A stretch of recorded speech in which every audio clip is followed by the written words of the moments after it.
کہ ہم اپنے سے 11 گنا بڑے بجٹ والے کے ساتھ ہم کس طرح سے نپٹتے ہیں، اور ہماری افواج جو ہے اور ہماری دفاع جو ہے وہ الحمدللہ کتنی امپریگنیبل ہے. اور آپ واحد اسلامی ملک ہے کہ جو نیوکلیر پاور ہے، اور اس پہ یاد کریں بار بار، اس پہ کوئی شرمندہ ہونے کی ضرورت نہیں، یہ فخر کی بات ہے. پوچھے بریگیڈیئر آر ایس سے، جب میں اس وقت بھی آپ کو کہہ رہا تھا کہ اسرائیل نے تو جب ضیاء الحق کے ٹائم پہ بھی کوشش کی تھی نیوکلیر ری ایکٹر پہ اٹیک کرنے کی کوٹا میں، تو ہم نے تو اس وقت بھی اس کو ڈلا دیا تھا. تو ابھی بھی ہم تیار ہیں، فکر نہ کریں. اور پاکستان کے پاس اتنی ایبلٹی ہے کہ ہم سرفیس ٹو سرفیس میزائل جو ماریں گے وہ اسرائیل کے سارے آئرن ڈوم وغیرہ کے پرچے اڑا دے گا. وہ پاکستان تک تو مت آئے، وہ اس کے اپنے حق میں بہتر ہے. میں آپ کو یہی بتا سکتا ہوں. ٹھیک ہے مرشد صاحب. اور بریگیڈیئر صاحب، جس طرح مرشد صاحب نے کہا کہ پہلے بھی ایک بار کوشش ہو چکی ہے اور پاکستان یہ صلاحیت رکھتا ہے کہ اپنے ریزروز کا جو ہے وہ حفاظت کر سکے، تو مستقبل میں آپ کو لگتا ہے کہ ہماری طرف بھی چنگائی آئے گی اسرائیل کی جانب سے؟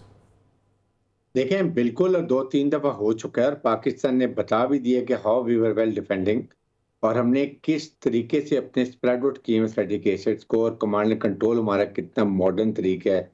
اور پھر سیکنڈ یہ کہ ہماری میزائل ٹیکنالوجی دنیا میں لیٹسٹ ترین ہے، اور کمانڈ اینڈ کنٹرول کو یہ انٹرنیشنل اٹامک کمیشن اور امریکن اس کو اکنالج کرتے ہیں. کبھی آپ نے ہمارے تو یورینیم کو لیک ہوتے ہوئے نہیں دیکھا. انڈیا میں کتنی دفعہ پکڑا گیا چوری ہوتا ہوا. یہ فرق ہے ہمارے. برہموس میزائل نہیں 3-4 سال پہلے انہوں نے غلطی سے فائر کر دیا تھا، گرا تھا، پھٹا نہیں تھا. تو یہ ہمارے تو سسٹم بہت سٹرونگ ہے، اور ہماری strategic asset basically they're all India specific. ہمارے جتنے نیوکلیر ایسٹ نیوکلیر ڈیٹرنس جو ہے وہ ہمارا انڈیا کے ساتھ ہے. لیکن اگر کسی طرف سے بھی ہمیں کوئی بھی تھریٹ آتا ہے تو then we can react very violently. Pakistan کی سلامتی بقا کے لیے ہماری مسلح افواج آلویز ریڈی، اور اس پہ کوئی کمپرومائز نہیں. بات کر رہے ہیں سیلاب کی تباہ کاریوں کی، تو پنجاب میں حالیہ سیلاب سے 4.3% زرعی رقبہ متاثر ہوا ہے، جبکہ 13 لاکھ ایکڑ زمین زیر آب آ گئی ہے. اور پنجاب میں سیلاب کے باعث مختلف احاطات میں اموات 100 سے تجاوز کر گئی ہیں. اعظم چودھری صاحب، اب جنوبی پنجاب کی جانب رواں دواں ہے، یہاں سے سندھ کا رخ کرے گا سیلاب. اور گزشتہ دنوں آپ موجود تھے قصور میں غالباً، اور وہاں پر آپ نے دیکھا کس طرح سے کام چل رہا تھا سیلاب کے حوالے سے. مطمئن ہیں جو اقدامات کیے جا رہے ہیں پنجاب گورنمنٹ کی جانب سے اور انتظامیہ کی جانب سے، جو پرائیویٹ ادارے کام کر رہے ہیں، کس طرح سے کام ہو رہا ہے سیلاب کے حوالے سے وہاں پر؟ اچھا عمر، یہ پہلے تو آپ نے جو 4.3% کا ہے نا رقبہ متاثر ہوا ہے، یہ گورنمنٹ کے جو اپنی فگرز ہیں اس کے مطابق تقریباً 23 لاکھ ایکڑ ہمارا جو زرعی رقبہ ہے وہ متاثر ہوا ہے. جو کسان اتحاد ہے وہ کلیم کر رہا ہے کہ 35 لاکھ ایکڑ رقبہ جو ہے وہ سیلاب سے متاثر ہوا ہے. یہ زرعی رقبے کی بات کر رہے ہیں جہاں پہ ہماری کاشتکاری ہوتی ہے. اچھا، یہ بہت بڑا فگر ہے اگر آپ اس پوائنٹ. دوسرا یہ ہے، قصور میں جب دریائے ستلج پاکستان میں انٹر ہوتا ہے تو دونوں طرف، ایک طرف فیروزپور ہے انڈیا کا شہر، ایک طرف قصور ہے. اب دریائے ستلج پہلے زگ زیگ کی صورت میں آتا ہے، وہاں سے کبھی فیروزپور میں چلا جاتا ہے، کبھی وہ قصور ڈسٹرکٹ میں آ جاتا ہے. وہاں پہ سیلاب کی جو تباہ کاری ہیں، آپ یقین کریں کہ آپ وہاں کھڑے ہو کے اس کو 10 منٹ نہیں آپ دیکھ سکتے جتنی لوگوں کی بدحالی ہے. کیونکہ پورے جو گھر تھے وہ نظر ہی نہیں آ رہے تھے پانی کے اندر، اور اب ایسا ایسا پانی نیچے آ رہا ہے. اور ان لوگوں کا دار و مدار یا ایگریکلچر پہ تھا یا ان کا جانوروں پہ تھا، جو ڈیری فارمنگ پہ یا فیٹنگ کے اوپر.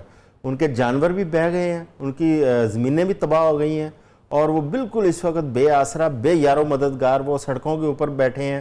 جہاں پہ کوئی اونچی جگہ وہاں بیٹھے ہیں. نہ وہاں پہ آپ کو کوئی حکومتی مشینری نظر آ رہی ہے، نہ وہاں پہ آپ کو ضلعی انتظامیہ یا پولیس وہاں پہ نظر آتی ہے جو ان کی سپورٹ کرتی ہو.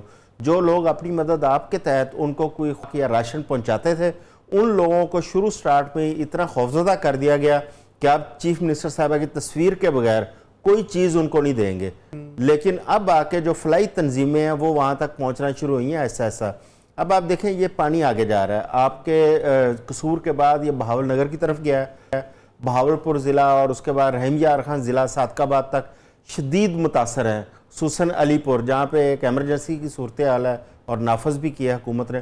اور جو سب سے بڑا المیہ جو آج چیزیں سامنے آ رہی ہیں سوشل میڈیا کے اوپر، کہ جو وہاں کے جو مقامی کشتیوں والے ہیں جس طریقے سے وہ وہاں کے متاثرین کو ٹریٹ کر رہے ہیں، ان سے لاکھوں روپیہ یا ہزاروں روپیہ صرف نقل مکانی کے لیے ان سے مانگا جا رہا ہے. اور وہاں پہ آپ کو حکومتی ریٹ نظر نہیں آ رہی. آپ کے ریسکیو کے جو اہلکار ہیں وہ صرف ان علاقوں میں آپریٹ کر رہے ہیں جہاں پہ بالکل کناروں کے ساتھ ساتھ جو آبادیاں تھیں. جو تھوڑا سا وہ نشیبی علاقوں میں آبادیاں ہیں وہاں پہ کوئی ریسکیو کے اہلکار نہیں جا رہے. وہاں پہ جو پرائیویٹ فلائی تنظیمیں ہیں ان کے لوگ پہنچ رہے ہیں اور وہ کوشش کر رہے ہیں, لیکن وہ اتنی بڑی تعداد میں وہ لوگ ہیں کہ ان کو وہ فلائی تنظیموں کے بس میں نہیں ہے کہ ان کو ایویکویٹ کر لیا جائے. تو اس میں حکومتی سپورٹ کی ضرورت ہے. ادروائز وہ جو مقامی کشتیوں والے ہیں جنہوں نے ہزاروں روپے یا لاکھوں روپے ان سے ڈیمانڈ کر رکھی ہے, وہ تو بدحال لوگ ہیں, وہ بیچارے تو دے ہی نہیں سکتے.